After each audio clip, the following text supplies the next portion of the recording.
নমস্কার, আমি বৈশাখী। শিল্প সাহিত্য বাই বৈশাখী চ্যানেলে সকল শ্রোতা বন্ধুদের স্বাগত জানাই। আজ আপনাদের বলবো গল্প মাংস খাকি। গল্পটি কঠোরভাবে প্রাপ্তবয়স্ক শ্রোতা বন্ধুদের জন্য। প্রথম থেকে শেষ পর্যন্ত শুনবেন। ভালো লাগলে অবশ্যই লাইক করবেন, কমেন্ট করবেন, শেয়ার করবেন এবং আপনাদের প্রিয় চ্যানেল শিল্প সাহিত্য বাই বৈশাখী সাবস্ক্রাইব করে বেল বাটন প্রেস করে পাশে থাকতে একদম ভুলবেন না। বন্ধুরা, শিল্প সাহিত্য বাই বৈশাখী এখন চলে এসেছে ইউটিউব মিউজিক পডকাস্টে। ইচ্ছে করলে আপনারা সেখান থেকেও গল্প শুনতে পারেন এবং আপনাদের ব্যক্তিগত মতামত আমার সঙ্গে শেয়ার করতে পারেন। আজ আপনাদের বলবো গল্প মাংস খাকি। গল্প পাঠ এবং গল্প লেখায় আমি বৈশাখী বিশ্বাস দেবনাথ। গল্পটি কঠোরভাবে প্রাপ্তবয়স্ক এবং প্রাপ্তমনস্ক শ্রোতা বন্ধুদের জন্য। কোমল দুটো হাতের স্পর্শ ধীরে ধীরে উঠে আসছে নগ্ন উরুবে। সেই দুটো হাত আচমকাই থমকে গেল নিম্ন অংশের কাছে। হ্যাঁ, এই সময়ে বিছানায় শুয়ে রঙ্গন কেমন যেন গোঙাচ্ছে।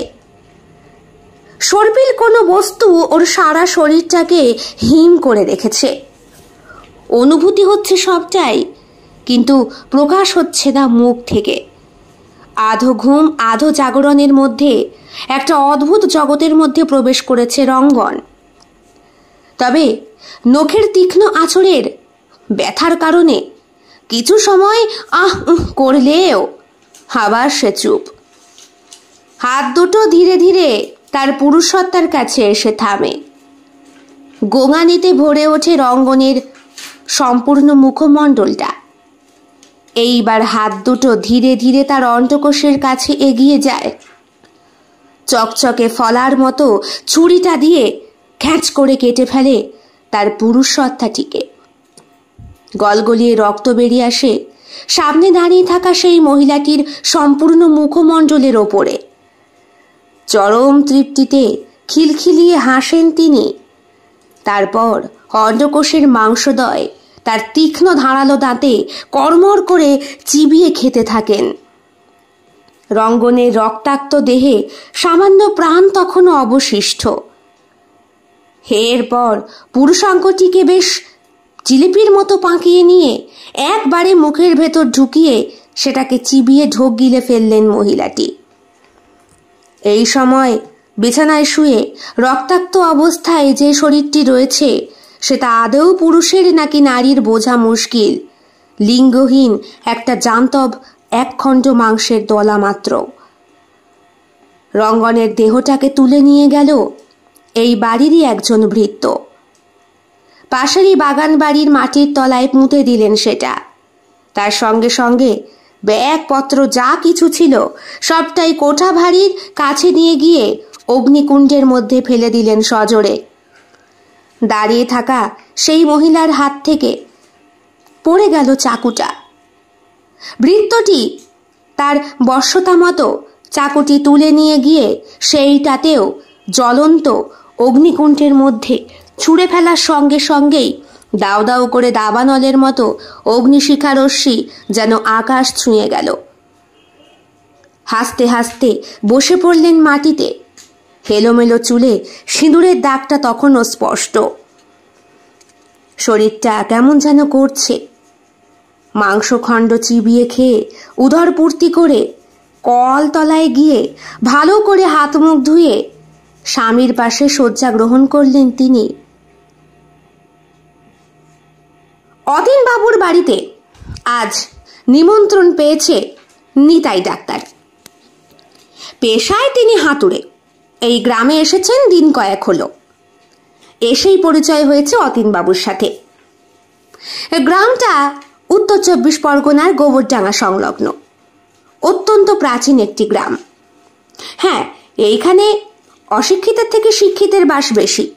আর শিক্ষিত বলেই এইখানকার অজে কেউ থাকতে চান না।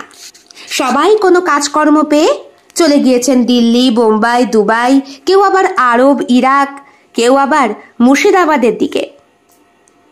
এইখানে গুটি কতক মানুষ বাস করে। সবাই চাষ করে। লিজে জমি রয়েছে সবার প্রমোটারের কাছে। শর্ত করা আছে, প্রমোটার যখন তখন খুশি এইখানে বিল্ডিং করতে পারে। অবশ্য কিরকম চুক্তিপত্রে ওরা সই করেছে খুব ভালো করেই জানে অতীনবাবু। তার নিজেরই পৈতৃক নিবাস আদি এই জমিদার বাড়িটা প্রমোটার যশবন্ত সিং কবেই যে লিখে নিয়েছেন উনি টেরও পাননি। লোকজনকে খাওয়াতে বড্ড বেশি ভালোবাসেন। বিশেষ করে এই অঁচ গ্রামে যদি কোনো নতুন অতিথি আসে তাকে এই বাড়িতে পাত পাড়তেই হবে। নিতাই ডাক্তারও তারই মধ্যে একজন। আরে আসুন আসুন, বেলা হয়ে গেল অনেক। আগে হ্যাঁ, আপনি কিছু মনে করলেন না তো? আরে না না, পেশেন্ট ছিল বুঝি? আর পেশেন্ট, এখানে এসেই তো ভুল করেছি। ভেবেছিলাম শহরের থেকে গ্রামে পসরা জমাতে পারবো, কিন্তু এখানকার সবাই তো গরিব মানুষ। পেশেন্ট দেখলেও আমার তো উদারপূর্তি হয় না। আরে বসুন বসুন, কথাও হবে খাওয়াটাও হবে না হয়। কই রে, কে আছিস? আয় এক গ্লাস শরবত নিয়ে আয় তো। আরে না না, শরবতের দরকার নেই, আপনি বরং নৈশভোজেরই আয়োজন করুন, একবারে খেয়ে দে। তা আপনাকে তো দুপুরবেলায় বলেছিলাম, আসলেন না। আগে তখন একটু ব্যস্ত ছিলাম তো। তা পরিবার কোথায়? সে শহরে। পরিবার বলতে স্ত্রী আর একটি কন্যা সন্তান। তাদেরকে ওই শ্বশুর বাড়ির ভিটে রেখে এসেছি। আমার বাড়ির ভিটেতে তাদের জল সহ্য হয় না, সারাদিন মায়ের সাথে খিটিমিটি লেগেই রয়েছে। বুঝতেই তো পাচ্ছেন, সংসারে আয়কর্তা বলতে আমি একা। সব দিক সামলে সুমলে আমার বাবা চেপটে যাওয়ার মতো অবস্থা। তাই ভাবলাম শহর থেকে গ্রামে আসি, দুটো টাকা করি জমাতে পারবো, তারপর না হয় পরিবারটাকে নিয়েই আসবো। বাবা, বেশ ভালো বেশ ভালো। তা এইখানকার পরিবেশ কেমন লাগছে? ওই যে বললাম, মানুষ খেতেই পায় না তো ডাক্তার দেখিয়ে টাকা দেবে কি? বললেই বলে জড়িবুটি খেয়ে আমরা ভালো হয়ে যাই। কথা শেষ হওয়ার আগেই বয়স্ক ভৃত্য রামু শরবত নিয়ে এলো। এখন শরবত? রাত 7টা বাজে। আরে খাও খাও। ঝকঝক করে খেতে খেতে হঠাৎ করে নিতাই বলল, এ তো লস্যি, পানের লস্যি মনে হচ্ছে। হ্যাঁ, ভালো না? হ্যাঁ, কোথায় পেলেন? আরে আমার বাগান বাড়িতে হয়, ওখানে খুব ভালো সার আছে। কি করে কি জানি এত ভালো সার হয় ওখানে। যা গাছ পুঁতি তাতে এত সুন্দর ফলন ধরে যে। তা আপনার খবর আর আমার সবটাই তুমি জানতে পারবে। তোমাকে তুমি বলছি বলে আবার আপত্তি নেই তো? নিতাই ঘাড় নাড়ে। আরে না না, তা থাকবে কেন? আপনি কি একাই? হ্যাঁ, এখানে আমি একাই থাকি, আর থাকে আমার স্ত্রী আর এই রামু চাকরটা। ছেলেপুলে আছে, সে স্বর্ণ ব্যবসায়ী, দিল্লিতে থাকে। আমাদের পূর্বপুরুষেরা সোনার ব্যবসা করত। এই গ্রামে ওলা ওটা হওয়ার পর থেকেই প্রত্যেক মানুষের জীবন আর জীবিকা ওলট পালট হয়ে গিয়েছে। লিজে জমি নিয়ে নিয়েছে প্রমোটাররা। চাষ করতে গেলেই ভয়ে ভয়ে করতে হয়। চাষিগুলো না খেতে পেয়ে মরে। গরুগুলো বিক্রি হয়ে যাচ্ছে, কিছু তো পাচার হয়ে গিয়েছে নতুন সরকার আসার পর। সেই সব কথা মুখ ফুলে আমি বলতে চাই না, বললেই যাও জীবনে একটু বেঁচে রয়েছি। আপনার ভয় করে না? ভয় তো সর্বক্ষণই করে। সর্বক্ষণই মনটা কেমন যেন আড়ষ্ট হয়ে থাকে। আমার মরার পরে আমার বউটার আর ছেলেটার কি হবে কি জানি। ছেলে কিছুতেই এই গ্রামে আসতে চায় না। কথায় কথায় বলে, ওই অশিক্ষিত মূর্খের গ্রামে আমি যাব না। বলুন, এইখানকার ভিটে মাটিতেই তুই বড় হলি, এখানে জল মাটি তোর তোর সারা শরীরে ছড়িয়ে রয়েছে। কিছুক্ষণ চুপ করলেন জমিদার অতীন।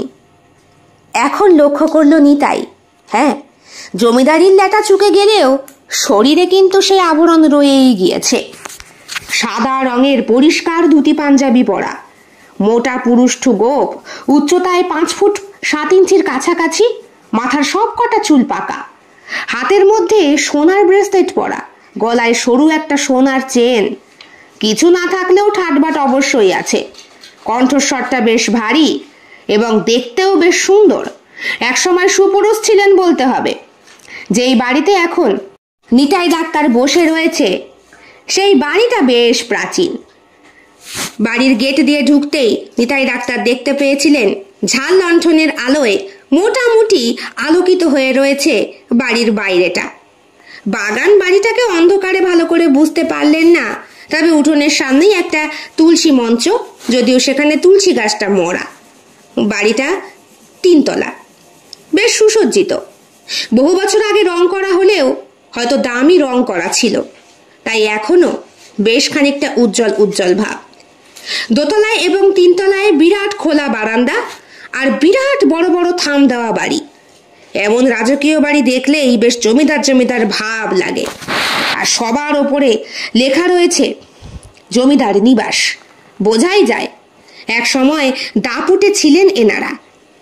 আমার বাবা বুঝলেন তো, শহরে ডাক্তারি করতে যেতেন রাজদূত ছুটিয়ে, তাই নাকি? হ্যাঁ, তখন আমাদের অবস্থা খুব ভালো ছিল।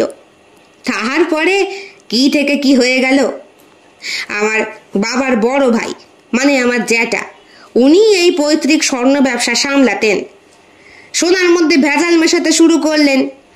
ব্যাস, গ্রামের মানুষের কাছে সে কি মার। লোকেরা সজ্জন ব্যক্তি আর পিতৃ পরিচয় ভালো থাকার জন্যে কিছুটা মান্যিগণ্যি করলেও ক্ষতি মানুষ কতদিন মেনে নেবে আপনিই বলুন। তা তো ঠিক। তারপর লোকে এসে বাড়িতে হামলা করতে শুরু করলো। প্রাণ বাঁচানোর জন্যে আমার বড়দা এই গ্রাম ছাড়লো। ছেলে পুলে ছিল না। এরপরে বড়দা চলে যাওয়ার পর আমার ছেলেই ধরলো ওনার ব্যবসার হাল। আমি বলেছি, সৎভাবে কাজ করবি, মানুষকে ঠকাবি নে, যে যেমন চায় তাকে তেমন ভাবে গড়ে পিঠে দিবি। ওরে, সব সময় মানুষের দিন সমান থাকে না। রাজা ভিখারি হতে কতক্ষণ লাগে? বলছি, তোমরা কি বসে বসে গল্পই করবে নাকি খাওয়া দাওয়াটাও সারবে? রাতে রান্না হয়ে গেছে, ভেতরে এসো। ওই দেখো, এ হলো আমার স্ত্রী লক্ষ্মী। লক্ষ্মীকে দেখে ভারী অবাক হলো নিতাই। লাল টুকটুকে রাঙা শাড়ি পরা, ম্যাচিং করা ব্লাউজ, হাতে মোটা মোটা শাখা পলা, আবার স্বর্ণ চূড় রয়েছে, গলায় চেন, কানে কানপাশা, লম্বা চওড়া করে পরা সিঁথির সিঁদুর আর কপালে ইয়া বড় টিপ। নাকে ঝুলছে একটা বিরাট বড় নথ। পান পাতার মতো মুখ, টাঙা টাঙা দুটো চোখ। তৎকালীন ভুরুপ্লাকহীন মহিলার সৌন্দর্যে বেশ আলোকিত হলেন তিনি। লণ্ঠন হাতে দাঁড়িয়ে রয়েছেন, যদিও ঘরে বিদ্যুৎ বাতি জ্বলছে। আসলে রান্নাঘরটা অন্ধকার, যদি কোনো অসুবিধে হয়। আসতে কোনো অসুবিধা হয়নি তো? অন্ধকার হয়ে গিয়েছে। আরে না, কি যে বলেন বৌঠান। জমিদার মশাইয়ের দিকে তাকায়নি তাই। জমিদার মশাইয়ের মুখটা সহাস্য বদন। স্ত্রীটিকে দেখে মনে হচ্ছে বয়স আন্দাজ 30-32-এর কোঠায়। এমন বয়সে একজন মায়ের অত বয়সী একটি ছেলে হতেই পারে, হয়তো খুব বাচ্চা বয়সে বিয়ে করে নিয়ে এসেছিলেন। এইসব জমিদারদের তো অনেক পুরনো কেচ্ছার ঘটনা থাকে। আপনি নিশ্চয়ই মনে মনে ভাবছেন, বুড়ো বরের জোয়ান বউ কি করে হলো? আরে না, আমি এমন কথা আলবাত ভাববেন। এখানে যে কজন অতিথি এসেছে সবাই তাই ভেবেছে। তাছাড়া আমার বউ রান্না করে খাওয়াতে সবাইকে খুব ভালোবাসে। আসুন, ভেতরে আসুন। লজ্জা পেয়ে যায়নি তাই। সে তো সত্যিই এটাই কল্পনা করছিল। হয়তো জমিদার মশাইকে দেখে সবাই এমন কথা রটাতেও পারে। আবার গ্রাম্য মহিলা তো, তাই শরীরের লালিত্য ধরে রাখতে পেরেছে। রান্নাঘরটা মেন বাড়ি থেকে বেশ খানিকটাই ভেতরে। হ্যাঁ, রান্নাঘরটা সত্যিই আলো কম। নিচে মেঝের মধ্যে আসন পেতে খেতে দেওয়া হয়েছে। ইয়া বড় কাঁসার থালায় পত্তনে পত্তনে কাঁসার বাটির মধ্যে করে সুস্বাদু খাবারগুলো পরপর সাজানো। কাঁসার গ্লাসে রয়েছে জল, শরবত আর দুধ। এ বাবা, এত খেতে পারবো না। আর খাওয়ার পরে দুধ খেলে তো অম্বল হবে। কিচ্ছু হবে না, ডাক্তার মশাই তো তুমি, খেয়ে ওষুধ খেয়ে নিও। নিতাই এই গ্রামে এসেছে মাস 6 হলো। প্রথম থাকা খাওয়ায় খুব অসুবিধে হতো। একদিন সপাক রান্না করার জন্য সে ঘর থেকে বেরিয়েছে। এইখানে এসে মতি মাসি বলে একজনের বাড়িতে সে উঠেছিল। উনি এবার পূর্ব পরিচিত। শহরে থাকাকালীন ইনার সঙ্গেই যোগাযোগ করেছিল নিতাই। মতি মাসির কেউ নেই, ছেলে পুলে থেকেও নেই। সবাই ওনাকে এক ঘরে করে দিয়ে যে যার মতো আলাদা হয়ে গিয়েছে। নিতাইয়ের দুঃসম্পর্কীয় কেমন মাসি যেন হয়। তাই সে ঠিক করেছিল মতি মাসির মৃত্যুর পরে এই ভিটের মধ্যেই একটা ঘর করে বউ আর মেয়েকে নিয়ে চলে আসবে। কিন্তু তেমনটা হওয়া বোধহয় সম্ভব না। এই 6 মাসের মধ্যে খুব একটা পসরা সে জমাতে পারেনি। যদিও বা 2-1টা লোকজন আসে, তারা বলে, ডাক্তার এ টাকাটা লিখে রাখো, এ পরের মাসে দেব। এমন করে করে 6 মাস ধরে ডাক্তার দেখলো। পরের মাস করে করে পাওনা টাকাটা কেউ আর দিতেই পারে না।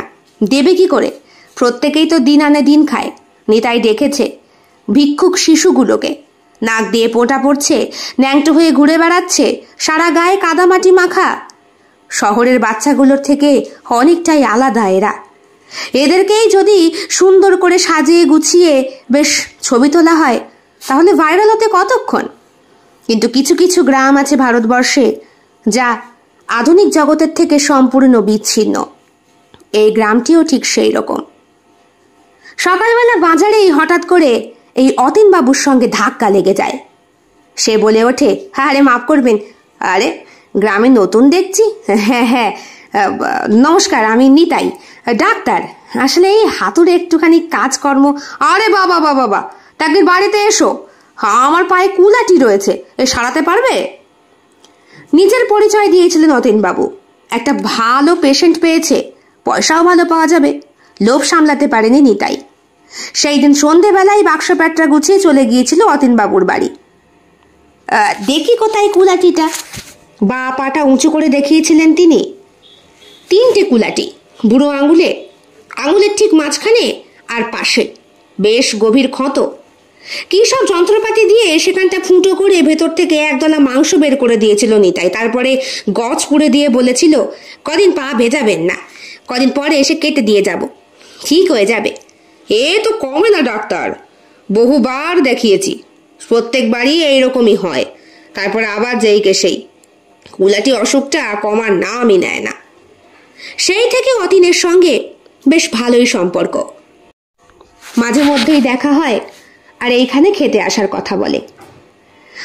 ভেবেছিল নিতাই চট করে যাবে না, কিন্তু পরশুদিন অতীন না খাইয়ে ছাড়বে না। শেষ পর্যন্ত নিতাই বলতে বাধ্য হলো যে আজকেও আসবে। কারণ কিভাবে যেন নিতাইয়ের হাতের জোরেই পায়ের কুলারিটা একদম সেরে গিয়েছে। এই গ্রামে এসে লক্ষ্য করেছে নিতাই, জনসংখ্যা খুবই কম। মানুষগুলো একটা একটা করে কেমন যেন নিষ্প্রাণ হয়ে যাচ্ছে। 6 মাস আগেও যখন এসেছিল তখনও বাড়িঘর ছিল, লোকজন ছিল। হয়তো খেতে পায় না বলে গ্রাম ছেড়ে সবাই চলে যাচ্ছে। নিতাইও ঠিক করেছে আজ রাতে এখানকার খাওয়া দাওয়া চুকিয়ে সেও তার মতো ল্যাটা চুকিয়ে চলে যাবে, অন্যত্র গিয়ে পয়সা জমানোর চেষ্টা করবে। এই গ্রামে থেকে তার আয়ও হবে না, উল্টে ধার বাকি বাড়তে বাড়তে হয়তো সে নিজেই তলিয়ে যাবে। কই হে, খাওয়া শুরু করো। প্রথমে ভাজা ভুজি দিয়ে শুরু করে নিতাই। হাতের রান্নার স্বাদ অতুলনীয়। একটু ভাত মেখে মুখে দিতেই সে বুঝতে পারে সরু বাসমতি চালের ভাত। কত বছর পর খাচ্ছে। কচি মেয়েটার মুখের কথা মনে পড়ে যায়। মেয়েটা মাংস খাওয়ার বায়না করে কথায় কথায়, খাওয়াতে পারে না।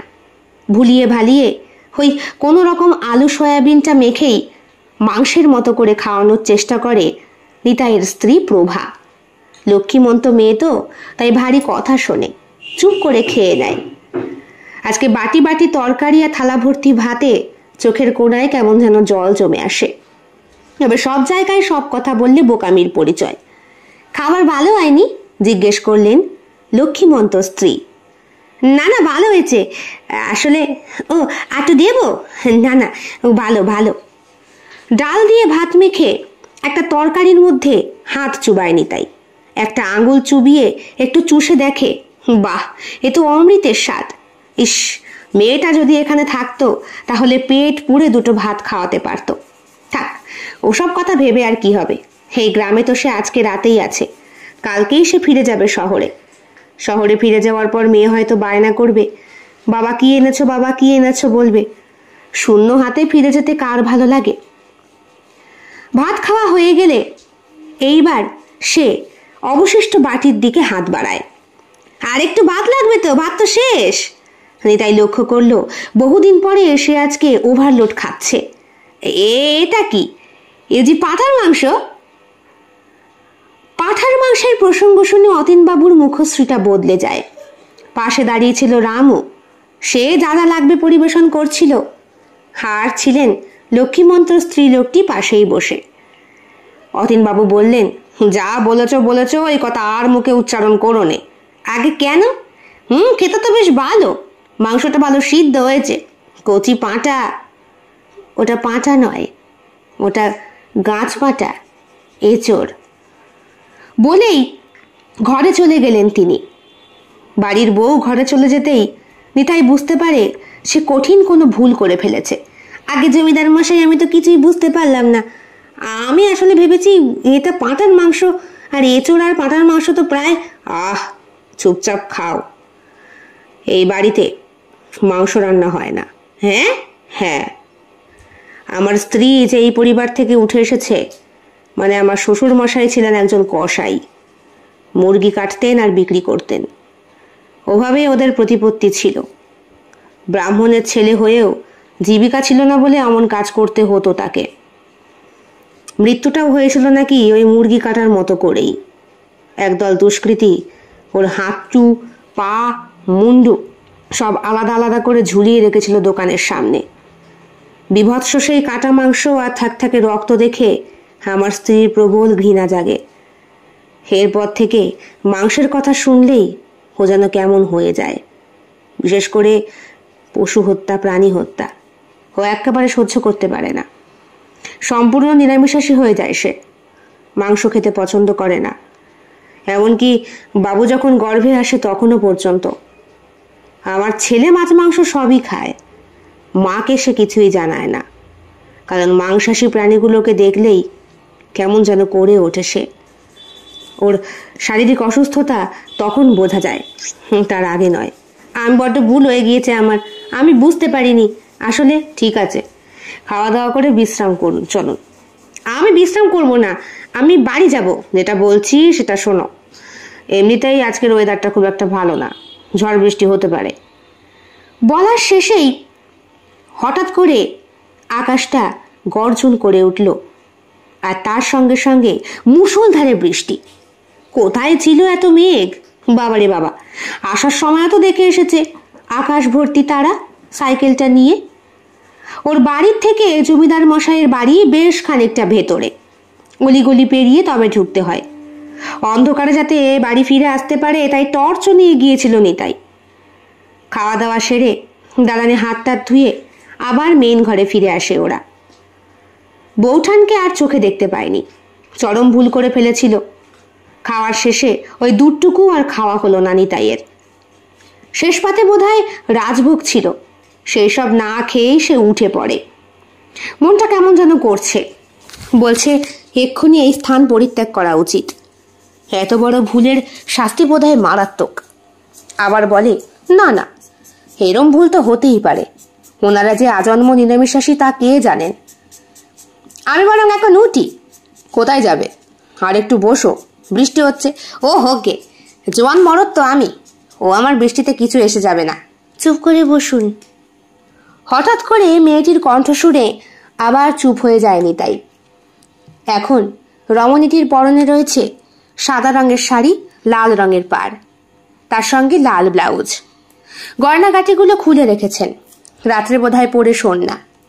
আপনার জন্যে শয্যা প্রস্তুত করেছি, আজকের রাতটা থেকে যান, বরং আগামীকাল ভোর ভোরে না হয় বেরিয়ে যাবেন। একই ভরপেট খেয়েছেন, এই অবস্থায় সাইকেল চালিয়ে গেলে আপনার গ্যাস অম্বল হতে পারে। কথাটা একদমই ঠিক। আজকে অনেকটা ভাত খেয়েছেন তাই, পেট ভরে। এতটা ভাত যে সে খেতে পারে সে নিজেই জানতো না, আজকেই আবিষ্কার করলো। তাছাড়া স্ত্রীলোকটির মায়াময় চোখের দিকে তাকিয়ে সবটাই কেমন যেন ভুলে যায় সে। ঘাড় নেড়ে জানায়, ঠিক আছে, আপনি যখন বলছেন তখন। এই তো রামু, ঘরটা দেখিয়ে দে। রামু চাকরটির চোখ দুটো একেবারেই বোঝা ধরনের, হাতির চোখ যেমন হয় সেরকম। মানুষের মুখের থেকে চোখ দুটো অস্বাভাবিক ছোট। দেহটা উচ্চতায় 4 ফুট 9-10 ইঞ্চির কাছাকাছি হবে। মানুষটা একটু নিচু হয়ে হাঁটে। চেহারা বেশ রোগাই, বয়স 55 কি 60-এর কোঠাতেই, তবে দৌড়ে দৌড়ে কাজ করতে পারে। হ্যাঁ, এটো বাসন কল পারে নিয়ে যাওয়া, ধোয়া সবটাই সে একা হাতে করছে। এই বাড়িতে সত্যি সদস্য সংখ্যা খুবই কম। এত বড় বাড়িতে কি করে যে মানুষগুলো বাঁচে। পান সেজে বৌঠান হাতে দিলেন নিতাইয়ের, আর সেই সময় বৌঠানের হাতের সঙ্গে নিতাইয়ের হাতটা স্পর্শ হলো। গাটা কেমন যেন করে উঠল। হাতুড়ে ডাক্তার হলেও কিছুটা অভিজ্ঞতা তার আছে। বৌঠানের হাত দুটো অস্বাভাবিক ঠান্ডা, এমন ঠান্ডা বোধহয় মৃত মানুষের হাত হয়। হয়তো জলে ভিজে কাজ করেছে তাই। পানটা খান। পানটা মুখে দেয়নি তাই। মিষ্টি পান, জর্দা কম, সুন্দর সেজেছেন কিন্তু। বৌঠান নিজেও পান খাচ্ছেন। মুখের ফাঁক দিয়ে একটু একটু করে কষ বেয়ে পড়ছে। দেখে মনে হচ্ছে কিছুক্ষণ আগেই যেন কাঁচা মাংস চিবিয়ে আবার নিজের মনটাকে ঠিক করলো নিতাই। না, এই বাড়িতে মাংস রান্না হয় না। অতীনবাবু বলতে শুরু করলেন, বুঝলেন, রাত হলে গ্রামের পরিবেশটা আলাদা হয়ে যায়। কদিন ধরেই লক্ষ্য করছি গ্রামের মানুষগুলো এক এক করে উদা হয়ে যাচ্ছে। প্রমোটারটা কদিন আগেও এসেছিল, আমাকেও শাসানি দিয়ে গিয়েছে। আমি মরার পরই আমার এই বাড়ি তার হাতে যাবে।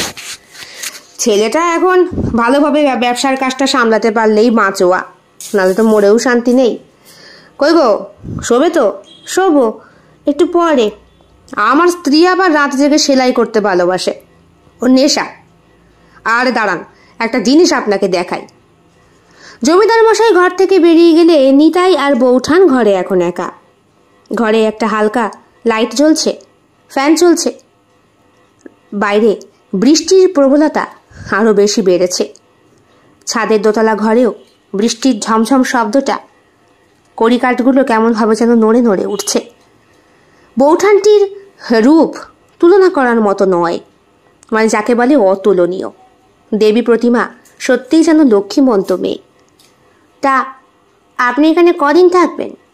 বলে এগিয়ে আসে সেই লাস্যময়ী রমণী। মেয়ে ছেলেটি কাছে এগিয়ে আসতেই নিতাইয়ের হাত দুটো কেমন ঠান্ডা হয়ে যায়। ও মা, আপনার মাথার কাছ থেকে তো। নিতাই তাকিয়ে দেখে একটা বড় সাপ ঢুকছে জানলা বেয়ে। ও মা! চিৎকার করে ওঠার সঙ্গে সঙ্গেই নিতাই দেখতে পায় বউটি সাপটিকে হাতের মধ্যে ধরে খোলা ব্যালকনি দিয়ে ছুঁড়ে ফেলে দিল দক্ষিণের জঙ্গল বরাবর। ব্যথা ছেলে মানুষ ওই সাপে ভয় পান কেন? ও বিষধর ছিল না, দেয়াল বেয়ে উঠে পড়েছে কোনো মতে। পুরোনো বাড়ি তো, চারপাশে গাছ গাছার ভর্তি। মুখে পানের কষ্টা ঠোঁট বেয়ে পড়ছে, মুখ ভর্তি রসে কথা আটকে যাচ্ছে। নিতাই ঢোক গিলল। জমিদার মশাই এখনো এসে পৌঁছায়নি। বউটি বলল, আমার বড্ড দুঃখ জানেন তো, আমি মানুষকে মনে পুটো খাওয়াতে পারি না। যেই আসে তারই মাংস চাই। তা বলি, মাংস ছাড়া কি মানুষ খেতে পারে না নাকি? হ্যাঁ, আদি মানুষ যখন ছিল তখন ওটা প্রথম সে মাংস খেতে শুরু করেনি, শাকসবজি ফলমূল খেয়ে থাকতো। এই পশু হত্যা আমি সহ্য করতে পারি না। আমার বাপটা মাংস বিক্রি করতো, ছিল বামুন পৈতে ধরা, ভালো টাকা ইনকাম হতো না পুজো আচ্ছা করে। তাই একদিন ঠিক করলো সে মাংস বিক্রি করবে। এ পাড়া থেকে বে পাড়ায় চলে গিয়েছিল বেচতে, পৈতে কুলে রেখে যেত। প্রথম মুরগি কাটতে খুব কষ্ট হলেও তখন যখন পরে বুঝলো মানুষের খাওয়ার সার খুব বেশি, তখন ধীরে ধীরে মুরগির ব্যবসাটাকে দৌড়ে ফেললো। বাড়ি ফিরত গঙ্গা নিয়ে এসে। ওই পাড়ার লোকেরা একদিন জানতে পারলো একেবারে জাত বামুন এদিকে মাংসের ব্যবসা করছে। ব্যাপারটা রটে যেতেই একদিন রাত্রেবেলা দোকান বন্ধ করবে, তখনই কোত্থেকে একদল ছেলে ছুটে এসে কুপিয়ে খুন করলো আমার বাপরে। আমার বাপের সিংহের সব অংশগুলো দোকানের সামনে ঝুলিয়ে রেখে গিয়েছিল। সে কি বিভৎস দৃশ্য! ও দেখে আমি সেখানেই মূর্ছা যাই। তারপর থেকে মাংসের প্রতি আমার ঘৃণা লাগে। টপটপিয়ে শরীর থেকে রক্ত পড়ছিল বাপের, উড়ু বেয়ে, হাতের আঙুল বেয়ে। মাগো, গা ঘিন করে ওঠে আমার। বাপের কাজ মেটার পর আমারও মাথাটা কেমন হয়ে গিয়েছিল। এই মাংসখোর মানুষগুলোকে দেখলেই আমি ওদের ওপরে ঝাঁপিয়ে পড়ে কামড়ে দিতাম। আমার মায়ের মুখে শুনেছি অনেক ডাক্তার বুদ্ধি দেখানোর পরে আমার নাকি এই রোগ সারে। আমাকে দেখে কন তো, আমার দেখে কি অসুস্থ মনে হয় আপনার? ভয় থরথর করে কাঁপছে নিতাই। হে তো মানসিক রুগী, না হলে এমন কেন হবে? আপনি আসার আগেও এখানে অনেকে এসেছে। এই গ্রামে অনেক লোক এসেছে জানেন তো, অতিথি হয়েছে কেউ কেউ আবার গ্রাম ঘুরতে। এক প্রমোটার আছে জাসওয়ান্ত, দিন রাত জ্বালায়। আমার বরটাকে তো জ্বালিয়ে জ্বালিয়ে দুবার স্ট্রোক করে দিল। তা আমার সেটি সিঁদুর মুছে গেলে আমি বাঁচবো কারে নিয়ে? ছেলে তাকে শহরে, সেখানে এসে বিয়ে তা করবে। তো একদিন তাকে দাওয়াত দিলাম, আসতে বললাম। বয়স অল্প, এই 28 কি 29 বাচ্চা ছেলে। ভালো মতো রান্না করে খেতে দিলাম। সেও দেখি একই ভুল করলো। খেতে খেতে বলল, মাংস কাটছিল এঁচোড়ের তরকারি। এঁচোড়টা ভালো করে কোঁকটা করে বেশ জুত করে রান্না করেছিলাম হিং ফোড়ন দিয়ে, পেঁয়াজ রসুন ছাড়া। আমার খুব রাগ হলো। কথাটা বলার সঙ্গে সঙ্গেই লক্ষ্মীর চোখ দুটো কেমন যেন জ্বলে উঠল। ভয় লাগছে নিতাইয়ের। লক্ষ্মী পানের পিক ফেলে বলল, চুপ। রাত্রেবেলা খাইয়ে দাইয়ে বললাম এখানে বিশ্রাম করো, তা সে বিশ্রাম করলো। সকালবেলা তার দেহ আর খুঁজে পাওয়া গেল না। খোঁজ খোঁজ খোঁজ খোঁজ, কোথাও পাওয়া গেল না তারে। কোথায় যে গেল সেটা গ্রাম ঘুরেও। পরে জানতে পারলাম ওটা প্রমোটারের ছেলে ছিল। প্রমোটার স্বয়ং আসেননি, তিনি নাকি দুবাইতে রয়েছেন। এখন রাগ আছে, ওই প্রমোটারটাকে টেনে একদিন খাওয়াবো। আপনার কোনো অসুবিধা হচ্ছে না তো? হ্যাঁ আগে না না বৌঠান, কোনো অসুবিধা হচ্ছে না। বৃষ্টি তো কমে এসেছে, আমি এবার বরং যাই। এই মুহূর্তেই জমিদার ঢুকলেন হাতে একটা অ্যালবাম নিয়ে। বললেন, বসো বসো, আমাদের বিবাহের ছবি দেখো। ভয়ে কাঁপছে তখন নিতাই। কি হবে কিছুই বুঝতে পারছে না। জমিদার গিন্নি কটমট চোখে তার দিকে চেয়ে রয়েছে। এই দৃষ্টি স্বাভাবিক নয়, সে জানে। মাংস খাওয়ার অপরাধে বা মাংস উচ্চারণ করার অপরাধে একটা শাস্তি নিতাই নিশ্চয়ই পাবে। অ্যালবামটা দেখার কোনো ইচ্ছে ছিল না, তবে কথা ঘোরানোর জন্যে আর সময়টা কাজে লাগানোর জন্যে অ্যালবামটা হাতে নিয়ে বসলো সে। একটা দুটো করে ছবি উল্টে উল্টে দেখছে। অপূর্ব সুন্দরী এই মহিলা। ইয়ং বেলাতেও ছিলেন, আর এখন তো সৌন্দর্য 10 গুণ বেড়েছে। ছেলে কোলে নিয়ে, স্বামীর সাথে, পরিবারের আরো কত লোকের সাথে। হঠাৎ করে আঙুল দিয়ে একজন মানুষকে নির্দিষ্ট করে দেখিয়ে লক্ষ্মী বলল, ইনি এক ছোট দেওর, 1 নম্বরের খাই করে জাত। খেতে খুব ভালোবাসত। আমার রান্না সহ্য হতো নে, ওনার মাংস চাই। দিয়েছি জম্মের মতো খাইয়ে। আহ, চুপ করবে। কিছু একটা রয়েছে লুকোনো।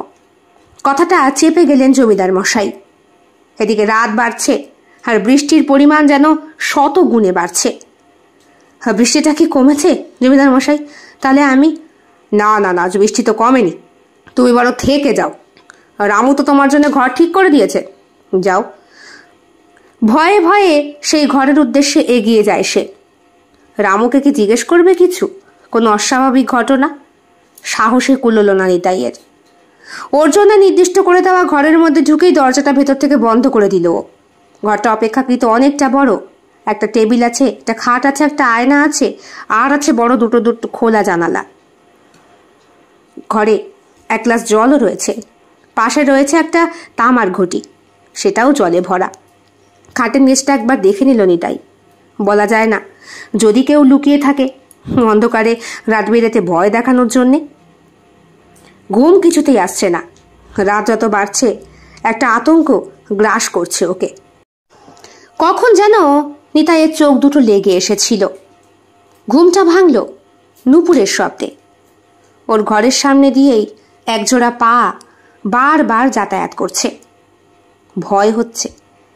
এই বাড়িতে জমিদার গিন্নি, জমিদার মহাশয়, রামু ছাড়া আর কেউ থাকে না। ওনারা তো কখন শুয়ে পড়েছেন। তাহলে নুপুর বাজিয়ে কে যাচ্ছে হেঁটে হেঁটে? ভয়ে জানলার কুটুরি দিয়ে দেখার চেষ্টা করে নিতাই। বাইরেটা ঘুটঘুটে অন্ধকার। কিছুক্ষণ আগে বৃষ্টি হয়েছে, তাই সোদা মাটির গন্ধ আসছে, ঝিঝি পোকার ডাক। তবে অল্প অল্প বৃষ্টি এখনো পড়ছে। এমন পরিবেশ বড্ড বেশি মায়াময়। জানলার কাছ থেকে সরে আসতে যাবে, হঠাৎ করে নিতাই দেখে তার সামনে দাঁড়িয়ে রয়েছে একটি ছায়া মূর্তি। তার থেকে আকারে বেশ অনেকটা বড়, উচ্চতাতেও লম্বা। তবে কে?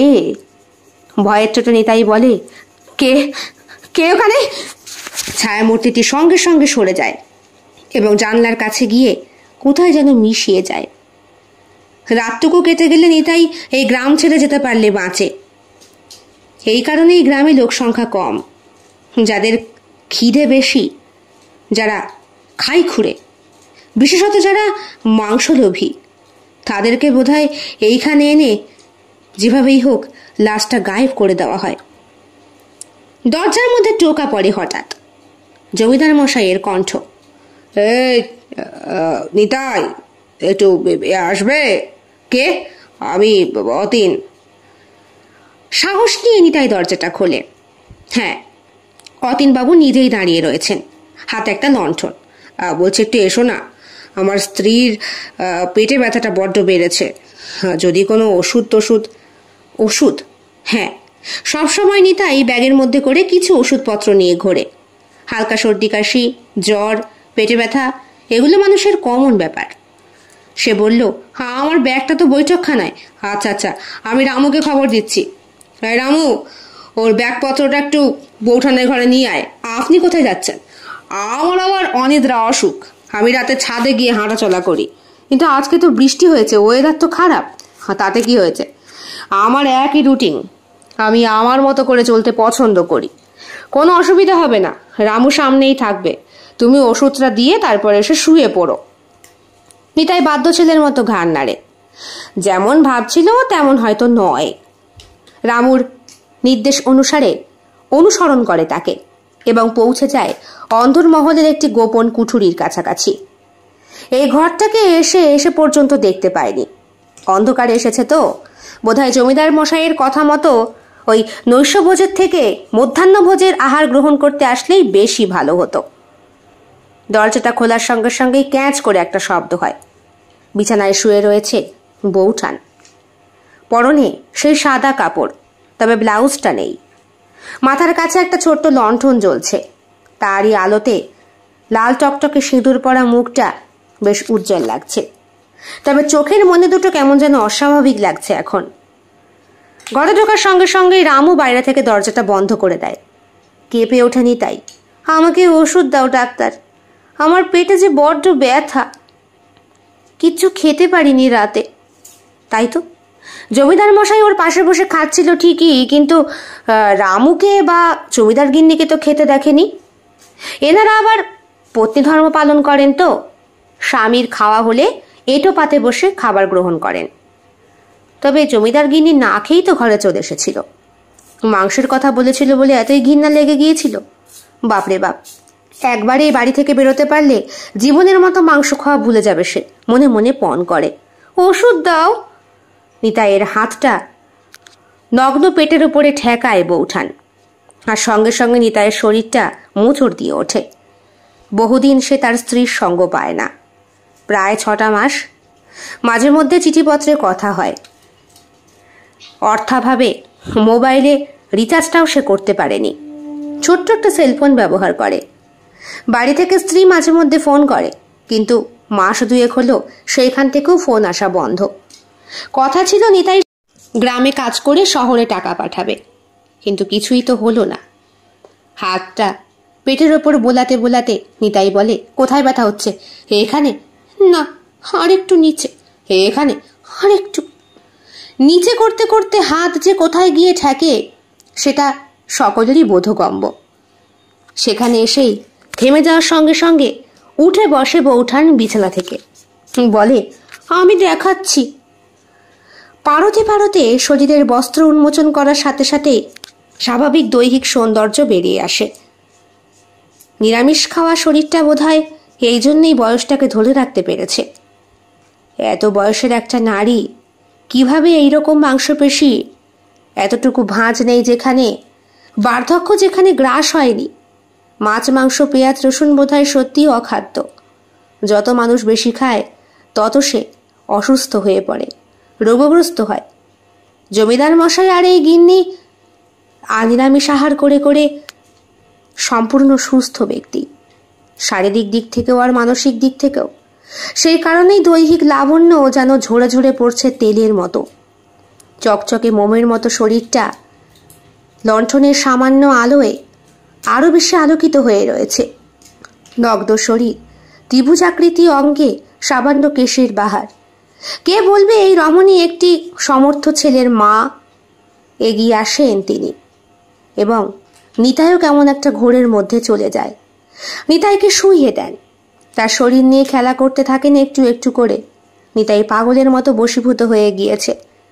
তার শরীর থেকেও যে একটা একটা করে বস্ত্র খুলে ফেলছেন সেইটা হুঁশ নেই। পাজামা পাঞ্জাবি দিয়েই ওরই হাত পাটা শক্ত করে বিছানার সঙ্গে বাঁধেন তিনি। তারপর দরজাটা খুলে দেন।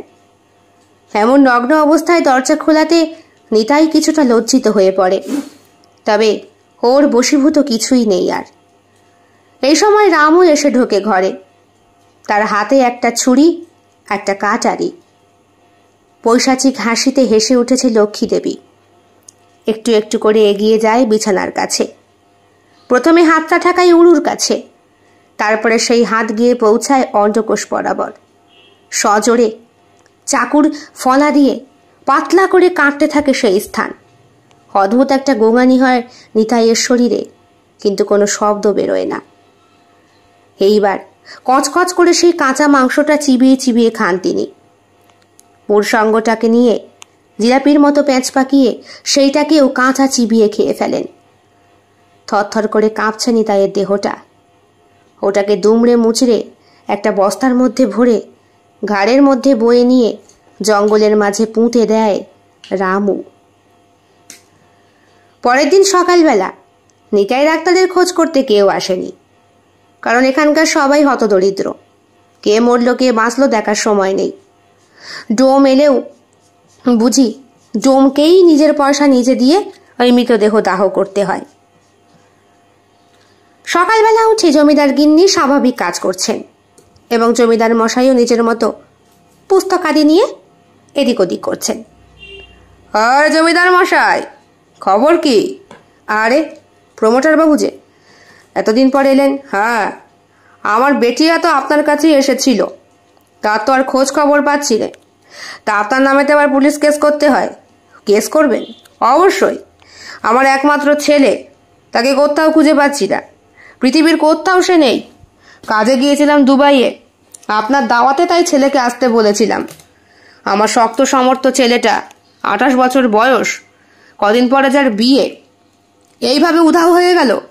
এটা একটা অস্বাভাবিক ব্যাপার না? করুন, কেস করবেন করুন। তার আগে বলি, সম্পর্ক যখন চুকিয়েই দিচ্ছেন, তখন আজকে রাতটা নৈশভোজে আমার বাড়িতে কাটিয়ে দিলে হয় না? তা মন্দ হয় না। কেস খামারি করার আগে একটু হৃদ্যতাপূর্ণ সম্পর্ক, তাই নাকি? লক্ষ্মীদেবী ঘরে ঢুকলেন এক গ্লাস লস্যি নিয়ে। ঢকঢক করে পান করতে করতে চোখ থেকেই চেটে নিলেন লক্ষ্মীদেবীর সমস্ত শরীরটা প্রমোটার মশাই। বললেন, এ তো খুব ভালো। কিসের লস্যি? বেলের। ভালো না? খুব ভালো। আমার দক্ষিণের গাছের, ওইখানে খুব সার, বুঝলেন? টাটকা সার পায় তো গাছগুলো, তাই রাক্ষসের মতো বেড়ে উঠেছে। ফলও দেয় সেই রকম। বেলটা ফাটালেই ভেতরটা বেশ আঠালো কমলা। দেখলে মনে হয় যেন রক্ত মিশিয়ে সাদা রং আর হলুদ রঙের সঙ্গে এমন একটা অদ্ভুত কম্বিনেশনের সৃষ্টি। তার মাঝখানে প্রকৃতির কিছুটা লাল রঙের রস। হে আবার কি বলছেন? আপনার স্ত্রীটি কিন্তু বেশ রহস্যময়ী। কোথায় কি বলতে হয় ভালোভাবেই জানে। তা খাওয়া দাওয়াটা কবে হচ্ছে? দেখুন, আমি কিন্তু কচি পাঁটা ছাড়া কোথাও খাই না। এমনকি বিয়ে বাড়িতে গেলে ওই একটা আস্ত খাসি আমি একাই মেরে দিতে পারি। মুরগির রান তো আমার কাছে কিছুই না। খাবেন খাবেন, পরম তৃপ্তিতে খাবেন। মাংস না খেলে কি আর দাওয়াত সম্পূর্ণ হয়? আজকে রাতে আসুন না নৈশভোজে, আমরা সবাই মিলে তৃপ্তি করে খাবো। কথার মার প্যাচটা বুঝে উঠতে পারে না প্রমোটার মশাই। সবাই মিলে তৃপ্তি করে খাবো কথার পেছনে যে কতটা রহস্য লুকিয়ে রয়েছে, যেই মানুষ এসে এই বাড়ির অন্ন গ্রহণ করেছে একমাত্র সেই জানে। লক্ষ্মী পছন্দ করে তরতাজা যুবকের অন্ডকোষের নরম মাংসপিণ্ড। যারা অত্যন্ত মাংসলোভী, তাদের সমূলে বিনাশ করার জন্যে ঠিক এইভাবেই লক্ষ্মী হত্যা করে চলে। ওর বাবার মৃত্যুর পর তার পুরসঙ্গটিকে এইভাবেই ঝুলিয়ে রাখা হয়েছিল। রাস্তার কুকুরকে দিয়ে খাইয়েছিল ওই দুষ্কৃতীর একদল ছেলেপুলে। ধীরে ধীরে বড় হওয়ার সঙ্গে সঙ্গে লক্ষ্মীর দৈহিক সৌন্দর্য বৃদ্ধি পাওয়ার সাথে সাথে একটি একটি করে পুরুষকে নিজ হাতে সে শেষ করেছে। সাহায্য করেছে রামু কাকা, কারণ লক্ষ্মীর বেড়ে ওঠার পেছনে রামু কাকার হাত ছিল অনেক বড়। বাবা মরা মেয়েটাকে লুকিয়ে লুকিয়ে মানুষ করেছিলেন তিনি। কসাইয়ের মেয়ে বলে অনেকেই ওকে খারাপ নজরে দেখত। তারপর ভাগ্য বলে জমিদারের সঙ্গে বিয়ে। যদিও জমিদার মশাই অতীনবাবু স্ত্রী সম্পর্কে কিছুই জানেন না, জানতে চান না। স্ত্রী যেভাবে চলতে পছন্দ করে উনি ঠিক সেই রকম পথেই যান। ভাগ্যিস, না হলে ওনার মাংসটাই কবে খেয়ে লক্ষ্মী বুঝিয়ে দিত মাংস খাওয়ার আসল মজা। অতীনবাবুর বাড়িতে নৈশভোজের আবার বন্দোবস্ত করা হয়েছে। রাতে রান্না করা হয়েছে অনেকগুলো পদ, পনির, ইঁচড়, আরও কত কি। শত পদের মাঝখানেও ওই মাংসের অভাবটা প্রকাশ করে ফেলে প্রমোটার মশাই। আর তখনই ঝমঝমিয়ে নামে বৃষ্টি। জমিদার মশাই সকালে ঘুম থেকে ওঠার পরেই লক্ষ্মী দেবী বলতেন প্রত্যেকে যে যার বাড়িতে চলে গিয়েছে। নিতাই ডাক্তারের ক্ষেত্রেও তিনি তাই বলেছিলেন, আর প্রমোটারের ক্ষেত্রেও তাই। এও বলেছেন প্রমোটার নাকি তার জমি সম্পত্তি সবটাই দান করে গিয়েছে, আর নিতাই ডাক্তার চলে গিয়েছে আজন্মকালের জন্যে এই গ্রাম ছেড়ে শহরে। জমিদার মশাই স্ত্রীকে খুব ভালোবাসতেন তো। আসলে মেয়ে মানুষ মানেই যে মায়া, আর মায়াতে বিভোর হয়েই স্ত্রীর কথা অক্ষরে অক্ষরে শুনতেন আর মেনেও নিতেন কোনো রকম পরীক্ষা পর্যবেক্ষণ ছাড়াই। বেশ কিছুদিন পরে অনিমেষ চিঠি পাঠিয়েছে, সে গ্রামে ফিরতে চায়। গ্রামের মুদি দোকানদার বাবলুর একমাত্র মেয়েকে সে ভালোবাসে। শর্মিষ্ঠা এই বাড়ির বউ হবে। বহু বছর পরে বাড়িতে একটা বিয়ের অনুষ্ঠান হবে, খুব আনন্দিত সবাই। ইতিমধ্যেই উকিল এসেছিলেন। প্রমোটার তার দেহটাকে আর খুঁজে পাওয়া যায়নি। কিভাবে যেন তিনি উধাও হয়ে গিয়েছেন, একেবারে ফ্যামিলি শুদ্ধ। ওনার স্ত্রী কোর্টে গিয়ে কেস করার পরে এখানে পুলিশ এসে খোঁজ খবর করে, না পাওয়া গিয়েছে ছেলে, না পাওয়া গিয়েছে প্রমোটারের দেহটা। তাই ওনার সঙ্গে চুক্তি করা সমস্ত মানুষের মুক্তি হয়ে গিয়েছে। সবাই যে যার জমি ফিরে পেয়েছে, গ্রামের অবস্থাও আবার ফিরছে। বাড়িতে এসে অনিমেষের মুখটা দেখে লক্ষ্মী দেবীর মনটা শান্ত হয়। কতদিন পর ছেলেটা বাড়ি ফিরেছে। না খেয়ে কি রোগা হয়ে গেছিস বাবা? এমন করলে চলবে? কদিন পর বিয়ে? বলি, শর্মিষ্ঠার সাথে পরিচয়টা কি ফোনে ফোনে হয়েছিল? হ্যাঁ মা, ওই এফবি থেকে। তারপরে ভালো ভালো, এখন তোদের চারা ত্যাগ করে দিয়ে মরতে পারলে বাঁচি। মা, একটা আবদার করব। বল। বলছি, সবাইকে মাংস খাওয়াবে তো? আমি জানি তুমি খেতে পছন্দ করো না, কিন্তু আমার তো একটা প্রেস্টিজ আছে বলো। শহর থেকে আমার বন্ধু বান্ধবরা আসবে, সবাইকে আর নিরামিষ খেতে পছন্দ করবে? লক্ষ্মী দেবীর চোখ দুটো জ্বলন্ত লোহার মতো জ্বলে উঠেও আবার শান্ত হয়ে যায়। জমিদার মশাই বললেন, নিশ্চয় নিশ্চয়, নিরামিষ ভোজের আয়োজনও করা হবে আর আমিষ ভোজেরও করা হবে।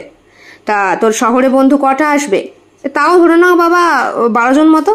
সবার থাকার জায়গা হবে তো? সবার থাকার জায়গা হবে। জমিদার মশাই এই কদিনের মধ্যে বাড়িটার ভোল বদলে দিয়েছেন।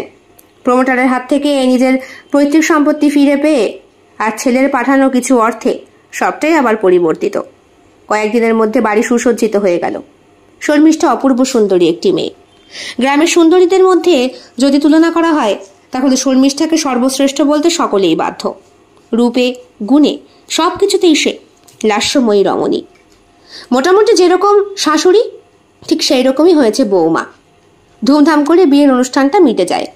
স্বর্ণালঙ্কার দিয়ে বৌমাকে বরণ করলেন তিনি। বাড়িতে দুধ গঙ্গা জলে বৌমার পা ধুইয়ে ঘরে নিয়ে গেলেন। এরপরে কাল রাত্রি পেরোনোর ঠিক একদিনের পর ফুলসজ্জার অনুষ্ঠান করা হয়। ওই দিনই বন্ধু বান্ধবরা আসবে। মনটা খুব আনন্দিত রয়েছে অনিমেষের। আজকে এত বছর পরে সামনাসামনি দেখতে পাবে তার স্ত্রীকে। আজকে ওদের জীবনের প্রথম রাত। কিভাবে কাটবে সেটাই তো বুঝতে পারছে না। বন্ধুরা এসে হই হট্টগোল করছে, আড্ডা মারছে। এত কিছুর মধ্যেও মায়ের মনটা কেমন যেন উৎকণ্ঠায় ভরা। আজকে বাড়িতে অনেকগুলো খাসি আনা হয়েছে। এসেছেন খাসি কাটার জন্যে বেশ কয়েকজন ব্যক্তি। প্রত্যেকের মুখে রুমাল বাঁধা এবং ভয়ঙ্কর সব চেহারা। হাতে এক একজনের ছুরি কাটারি বড় বড়। খাসিগুলো ভ্যা ভ্যা করে ডাকছে আর জানান দিচ্ছে এই পৃথিবীতে তাদের আর কিছুক্ষণের জন্য প্রাণ রয়েছে। একটু পরেই এক কোপে তাদের ধর থেকে মুন্ডুটা আলাদা হয়ে যাবে এবং থরথর করে কেঁপে ওঠা শরীরটা থেকে ছালগুলো ছাড়িয়ে নিয়ে টুকরো টুকরো করে মাংসগুলো সেগুলোকে পরিষ্কার জলে ধুইয়ে মশলাপাতির দ্বারা কড়াইয়ে রান্না করা হবে আর ভক্ষণ করবে এই গ্রামের সবকটা মানুষ আর তারপর ওর বন্ধু বান্ধবরা। ভাবতেই গাঁটা গুলিয়ে ওঠে লক্ষ্মী দেবীর।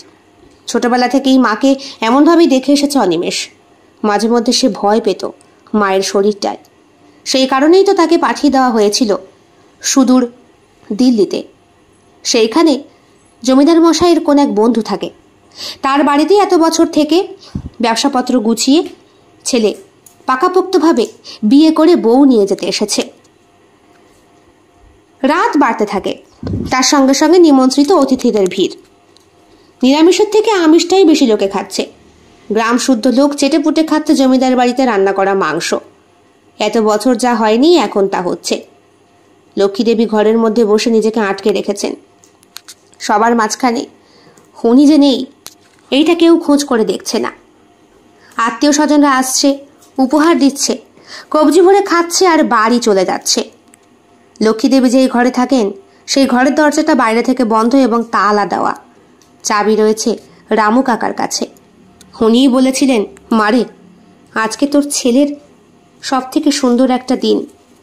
আজকের দিনটা নিজের রাগটা সংবরণ করে রাখ, ওদের খেতে দে, ওরা মাংসাশী, ওরা তোর তোর দুঃখ বুঝবে না।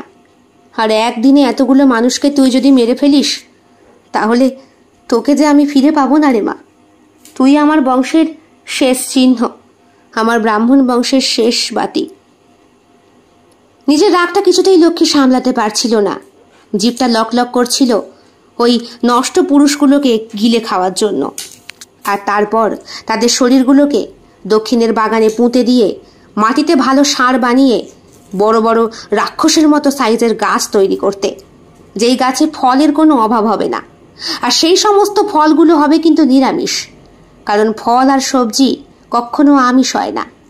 মানুষের দেহের সার পচেই গাছের মাধ্যমে মানুষেরই মাংস গলিত হয়ে তৈরি হবে প্রকৃতির দান নিরামিষ আহারে। রাতটা সেদিন ভালোভাবেই কেটে যায়। পরের দিন সকালে অনিমেষ ওঠে। স্ত্রী অনেক আগেই ঘুম থেকে উঠে পড়েছে, স্নান টান সেরে নিয়েছে, অপবিত্র শরীরটাকে শরীর করেছে সে। ঘরে এসে একটা টুকটুকে লাল শাড়ি পরে শাশুড়ি মায়ের দেওয়া গয়নাগুলো পরে সিঁদুরে রাঙিয়েছে নিজেকে। হঠাৎ করে আয়নার সামনে দাঁড়িয়ে নিজের রূপ দেখে ঘাবড়ে যায় শর্মিষ্ঠা। সিঁদুর পরে তার মুখটা তো গতকাল রাতেই এমন লাগছিল না, আজকে একটু অন্যরকম লাগছে না? অনিমেষের ঘুম তখন ভেঙেছে। সদ্য স্নান করা স্ত্রীর শরীর থেকে সাবানের গন্ধ। সামনে আয়নার কাছে বসে সে শৃঙ্গার করছে। রাতের স্মৃতি মনে পড়ায় অনিমেষ আগিয়ে যায় এবং দুষ্টুমি করার ছলে স্ত্রীকে জড়িয়ে ধরে। হে কি, সিঁদুর পরে না তোমাকে হেব্বি সুন্দর লাগছে, একেবারে আমার মায়ের মতো। তাই না? আমারও তাই মনে হচ্ছে। মায়ের মুখে শুনেছিলাম ভগবান সব কিছু আগে থেকেই ঠিক করে রাখেন। তোমার বাড়িতে তোমার মায়ের মতোই সুন্দরী বোধহয় আমি? না, আমার মা সব থেকে বেশি সুন্দরী, আর বিয়ের পরে তুমি ঠিক আমার মায়ের মতোই হয়েছ। বলে হাসতে হাসতে অনিমেষ চলে যায় শৌচাগারের দিকে সকালের কাজ সারতে। নিজেকে ভালো করে প্রত্যক্ষ করে শর্মিষ্ঠা। তাই তো, তাকে দেখতে হুবহু তার শাশুড়ির মতো লাগছে। হতেই পারে, সিঁদুর পড়লে মেয়েদের মুখশ্রীতে এমনিই বদলে যায়। সকালবেলায় রামু কাকা এসে খবরটা দিয়ে গেলেন। খুঁজে পাওয়া যাচ্ছে না লক্ষ্মী দেবীকে। সারা রাত ঘরে তালাবন্ধ অবস্থায় ছিলেন। দক্ষিণ দিকের বারান্দাতে নাকি দুটো কাপড় ঝুলছে রেলিং বেয়ে। সবার অনুমান ওই রেলিং বেয়েই বোধহয় পালিয়ে গিয়েছেন লক্ষ্মী দেবী। এত ভালো সংসার, এত ভালো স্বামী, সব ছেড়ে কেন চলে গেলেন তিনি? না, খুঁজতে হবে। পুলিশ এসেছে। কয়েকদিনের মধ্যেই দক্ষিণ দিকের জঙ্গলের মাটি খোঁড়া শুরু হয়। পুলিশের অনুমান এইখানে অস্বাভাবিক কিছু একটা আছে, কারণ পুলিশের পোষা কুকুরটাকে আনার সঙ্গে সঙ্গেই সে পাগলের মতো চিৎকার করতে শুরু করে। এক জায়গার মাটি নখ দিয়ে খামচে খুমচে মানুষের হাড় আবিষ্কার করে সে। গোটা দক্ষিণের জঙ্গলটা তন্ন তন্ন করে খোঁজার পর যেটা পুলিশ আবিষ্কার করে সেটা হলো প্রচুর মাংসের হাড়, নরহাড়, যেগুলো কঙ্কাল বেরিয়ে গিয়েছে। জমিদার মশাই হতচম্বিত হয়ে বসে রয়েছেন। রামু দাঁড়িয়ে মাথা নিচু করে। লক্ষ্মী দেবীকে খুঁজে পাওয়া যায়নি। এতগুলো মানুষের মৃতদেহ, অথচ প্রত্যেকের দেহের মাঝখানেই তার লিঙ্গটা নেই। এটা আদৌ পুরুষের নাকি নারীর সেটা বোঝার জন্য ফরেন্সিক ল্যাবে পাঠানো ছাড়া কোনো উপায় ছিল না। তবে এতগুলো হত্যার জন্য জমিদার বাড়ি সিল করে দেওয়া হয়েছে। জমিদারকে গ্রেফতার করা হয়েছে। গ্রেফতার করা হয়েছে অনিমেষকে। শর্মিষ্ঠাকে কিচ্ছু করা হয়নি, কারণ সে সবে এসেছে এই বাড়িতে। তার তো পয়মন্তী স্বভাব, তাকে শুধু শুধু কেন? মেয়ের কপাল দোষ, তাই মুদিখানা দোকানদার মেয়েকে বাড়ি নিয়ে গিয়েছেন। রামু কোথায় থাকবে সে কারণে তাকেও সঙ্গে নিয়ে যাওয়া হয়েছে। এমনভাবে মেয়ের কপাল পুড়বে, যদি আগে জানতে পারতেন। সবার এখন অনুমান ওই লক্ষ্মী দেবী বোধহয় পিশাচ চিনেছিলেন। যারা যারা ওই বাড়িতে যেত রাত্রেবেলার খাবার খেতে, তারা আর কখনো ফিরে আসতো না। এমন রটনাও এখন রটতে শুরু করেছে। ধামাচাপা পড়া খবর কিছু হলেও তো সত্যি হয়। গ্রামের মানুষ ওই জমিদার বাড়িতে যাওয়া ছেড়ে দিয়েছে। বেশিরভাগ লোকই গ্রাম ছেড়ে অন্যত্র বসবাস করতে শুরু করেছে। বাবলুও ভাবছে মেয়ের আবার বিয়ে দেবে, নতুন করে সংসার করবে শর্মিষ্ঠার। বছর 3 পর অনিমেষ জেলেই মারা গিয়েছে। এখনো পর্যন্ত হীনমন্যতায় ভুগছেন জমিদার মশাই। রামু আর শর্মিষ্ঠাকে নিয়ে বাবলু পাড়ি দিয়েছে সুদূর কলকাতায়। গ্রামে টেকা দায় হয়ে গিয়েছিল। এই মেয়েকে নিয়ে থাকা যেত না। মাংসের গন্ধ পেলে সেই বাড়িতে ছুটে যেত মেয়ে। আর নৃশংসভাবে যেই ব্যক্তি রান্না করত তাকে ছিঁড়ে খুবলে শেষ করে দিয়ে আসত। নিজের চোখে দেখেছিল বাবলু। ডাক্তার দেখিয়েছে গ্রামে। সেখানকার লোকেরা বলেছেন মেয়ে পাগল হয়ে গিয়েছে, পিশাচিনি ভর করেছে ওর ওপরে। ওকে অন্য কোথাও নিয়ে যাও, ওকে পাগলা গারদে রাখো। কিন্তু একটি মাত্র সন্তান, তাকে কি আর পাগলা গারদে রাখা যায়? নেহাত পিতৃত্বের কবলে পড়ে জমিজমা বিক্রি করে শেষ পর্যন্ত মাংসাশী এই মেয়েকে সঙ্গে করে নিয়ে এসেছে কলকাতায়। ঠিকমতো মেয়ের সংসার জীবনটাই হয়নি। শহরে এসে নিজের এক বন্ধু লোকের পাল্লায় পড়ে ব্যবসাটা আবার নতুন করে শুরু করেছে বাবলু। শর্মিষ্ঠা আগের থেকে এখন অনেকটাই সুস্থ। তার জন্য পাত্র দেখা হচ্ছে। অনিমেষের এবং তার বাবার আজন্ম জেল হয়েছে। তারা আর জেলের বাইরে আসবে না, যাবজ্জীবন কারাদণ্ড ভোগ করবে। ভালোই হয়েছে। অমন একটা নোংরা ফ্যামিলিতে মেয়েকে বিয়ে দিয়ে চরম ভুল করেছিলেন তিনি। জীবনের শেষ সঞ্চয়টুকু দিয়ে দিয়েছিলেন। এখন মেয়েকে বিয়ে দিতে গেলে কি দিয়েই বা দান করবেন?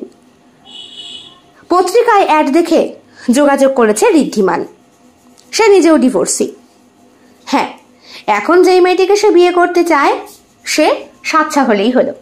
না, চরিত্রের দিক থেকে কেমন হবে সেইটাই সব থেকে বড় ঋদ্ধিমানের কাছে। কারণ তার আগের বউটি ছিল চরম কামকাক্ষী। সে তার বন্ধুদের সঙ্গে রীতিমতো বিছানা শেয়ার করত। নিজের চোখে দেখে পেলেই লিগালি ডিভোর্সটা হয়ে যায়। বেশি কিছু ভাবনা চিন্তা না করেই বাবলু কালীঘাটের মন্দিরে গিয়ে 4 হাত 1 করে দিলেন। ঋদ্ধি এসেছে সঙ্গে তার বাবা। মা থাকে না, কলকাতার ফ্ল্যাটে একাই থাকে সে। পেশায় একজন সাইকোলজি ডক্টর। ফুলসজ্জার রাতে ঋদ্ধি যখন জানায় শর্মিষ্ঠাকে তার সব থেকে প্রিয় রং লাল, শর্মিষ্ঠারও নিজের পছন্দের রং আর স্বামীর পছন্দের রং মিলে যাওয়ায় প্রচণ্ড আনন্দিত হয়েছিল মনটা। তারপরে দুইজনের মধ্যে আলাপচারিতা বাড়তে থাকে। কে কি ভালোবাসে, কে কি পছন্দ করে, সব মিলিয়ে মিশিয়ে। আচমকা ঋদ্ধি বলে, এই তুমি চিকেন ভালোবাসো না মাটন? কথাটা শোনার সঙ্গে সঙ্গেই শর্মিষ্ঠার দেহের মধ্যে অদ্ভুত পরিবর্তন হতে শুরু করে। তার চোখ দুটো কটা হয়ে যায়। শরীর থেকে সব কটা বস্ত্র সে খুলে ফেলে। ঋদ্ধি বলে, দাঁড়াও, এখনই কেন? আগে আমাদের মধ্যে পরিচয়টা। কথা বলতে দেয় না ঋদ্ধিকে শর্মিষ্ঠা। তার রূপ দেখে ভয় পেয়ে যায় ঋদ্ধি। ঘরের নিজের মেডিকেলে যাবতীয় জিনিসপত্র থাকার দরুন দেখতে দেখতেই শর্মিষ্ঠাকে ইঞ্জেকশনের সিরিঞ্জের মধ্যে একটা ওষুধ ভরে তার ঘাড়ে পুশ করে সে। সঙ্গে সঙ্গে শর্মিষ্ঠা সেখানেই অজ্ঞান হয়ে পড়ে যায়। ঋদ্ধি প্রাণে বেঁচে যায়। বাবলুকে অনেক জিজ্ঞাসা করার পর সে স্বীকার করে সম্পূর্ণ ব্যাপারটা। গ্রামে নরম পৈশাচিক একজন মাংসখাকি মেয়ে মানুষ, যিনি হারিয়ে গিয়েও থেকে গিয়েছেন শর্মিষ্ঠার দেহের ভেতরে। হয়তো শর্মিষ্ঠার শরীরের সাথে ওনার ছেলের রক্তের সংযোগ হয়েছিল বলেই এমন একটি অবস্থা। কিন্তু ঋদ্ধি এখন শর্মিষ্ঠাকে ফেলতেও পারে না, গিলতেও পারে না। কেবলমাত্র সপ্তাহান্তে একটি করে বন্ধুকে নিজের বাড়িতে আনে আর নিজের হাতে বন্ধুর শরীরের মাংস কেটে কেটে তার স্ত্রীকে খাওয়ায়। মানুষ মায়ায় পড়লে কত কী না করতে পারে, ভাবনা চিন্তারও বাইরে। কেমন লেগেছে আজকের নিবেদন? কমেন্ট বক্সে কমেন্ট করতে কেউ ভুলবেন না। আর ভালো লেগে থাকলে অবশ্যই লাইক করবেন, শেয়ার করবেন এবং আপনাদের প্রিয় চ্যানেল শিল্প সাহিত্য বাই বৈশাখী সাবস্ক্রাইব করে অবশ্যই পাশে থাকবেন। দেখা হবে অন্য আরও একটি ভিন্ন স্বাদের গল্পের সঙ্গে খুব শিগগিরই। বন্ধুরা, বেল বাটন প্রেস করতে কিন্তু একদম ভুলবেন না, নতুন গল্পের নোটিফিকেশন চট জলদি পেয়ে যাবার জন্যে। দেখা হবে খুব শিগগিরই আরও নতুন একটি ভিন্ন স্বাদের গল্পের সঙ্গে। সবাই খুব ভালো থাকবেন, সুস্থ থাকবেন এবং শরীরের যত্ন নেবেন। বিদায়।